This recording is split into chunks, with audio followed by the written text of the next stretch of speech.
মুফতি Ali Hasan Osama বেরাদার রাহুলকে আবার নতুন করে চ্যালেঞ্জ দিয়ে একটি বোকামির প্রকাশ করল।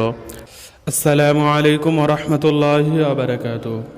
সম্মানিত মুসলমান ভাইয়েরা, আশা করি সকলে ভালো আছেন। ইতিমধ্যে সকলেই জানেন বেরাদার রাহুল এবং আলী হাসান উসামার মধ্যে একটি ডিবেট হয়েছিল। যে ডিবেটটি হয়তো সেই সময়ের জন্য শেষ হয়ে গেছে, কিন্তু এখনও তর্ক বিতর্ক শেষ হয় নাই। আলী হাসান উসামা বেরাদার রাহুলকে আবার নতুন করে চ্যালেঞ্জ দিচ্ছে, বেরাদার রাহুল আলী হাসান উসামাকে চ্যালেঞ্জ দিচ্ছে। এই ধাওয়া পাল্টা ধাওয়ার একটা সামনে মুসলমানদের সামনে একটি বড় বিপর্যয় নিয়ে চলে আসতেছে। একজন আরেকজনের সাথে এরকমভাবে তর্ক বিতর্ক, এরকমভাবে নতুন চ্যালেঞ্জ দেওয়ার দ্বারা ইসলামের মধ্যে উপকারের থেকে অপকারই বেশি হচ্ছে। সেই সুবাদে এই তর্ক বিতর্কগুলিকে অবশ্যই বন্ধ করা প্রয়োজন। মুফতি আলী হাসান উসামা বেরাদার রাহুলকে আবার নতুন করে চ্যালেঞ্জ দিয়ে একটি বোকামির প্রকাশ করল। কারণ আলী হাসান উসামা এবং বেরাদার রাহুলের যে সর্বপ্রথম ডিবেটটা ছিল, সেই ডিবেটের মাধ্যমেই কিন্তু প্রকাশ পেয়ে গেছিল যে বেরাদার রাহুল কত বড় একটি মূর্খ হলে এরকম একটি বাহাসের জন্য সে সায় দিতে পারে। আলী হাসান উসামা যতগুলি প্রশ্ন করেছিল, যতগুলি দলিল পেশ করেছিল, বেরাদার রাহুল কিন্তু তার 1% উত্তর দিতে পারে নাই। এবং বেরাদার রাহুল যে কোরআন এবং হাদিস থেকে জ্ঞান শূন্য, সেটা কিন্তু সেদিন সে প্রকাশ করে দিয়েছিল।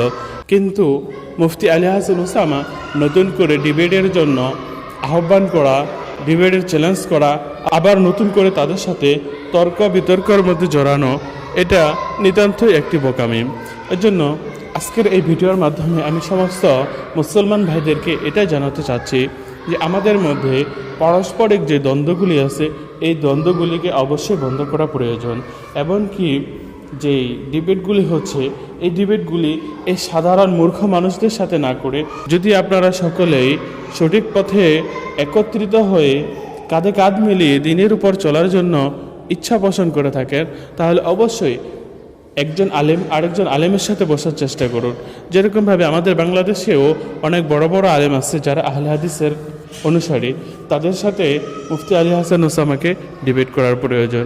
বড় বড় আলেমরা যদি একসাথে একত্রিত হয়ে একটি ডিবেট করে, তাদের মধ্যে যদি একটি মত বিনিময়ের মাধ্যমে যে কোনো একটিকে সঠিক হিসাবে মেনে নিয়ে সেটার উপর আমল করা যায়, তাহলে অবশ্যই মুসলমানদের মধ্যে আবার পারস্পরিক ভ্রাতৃত্ববোধ তৈরি হবে। এর জন্য এই ভিডিও থেকে আমরা এটাই প্রত্যাশা করব যে এই সাধারণ মূর্খ মানুষদের সাথে তর্ক বিতর্কের মধ্যে না জড়িয়ে অবশ্যই আলেম ওলামাদের সাথে এইগুলি সমাধান করে সকলকে এক পথে চলার জন্য আল্লাহ পাক রব্বুল আলামিন যেন তৌফিক দান করে। আমরা সকলেই বেশি বেশি আল্লাহ তাআলার কাছে দোয়া করব যেন আল্লাহ পাক রব্বুল আলামিন আমাদের এই সাধারণ যে তর্ক বিতর্কগুলি হচ্ছে, এগুলি থেকে আমাদেরকে যেন আল্লাহ তাআলা মুক্তি দান করে। আল্লাহ তাআলা যেন সবাইকে হেদায়েত দান করে। ভালো থাকবেন, সুস্থ থাকবেন। আসসালামু আলাইকুম ওয়া রাহমাতুল্লাহি ওয়া বারাকাতুহু।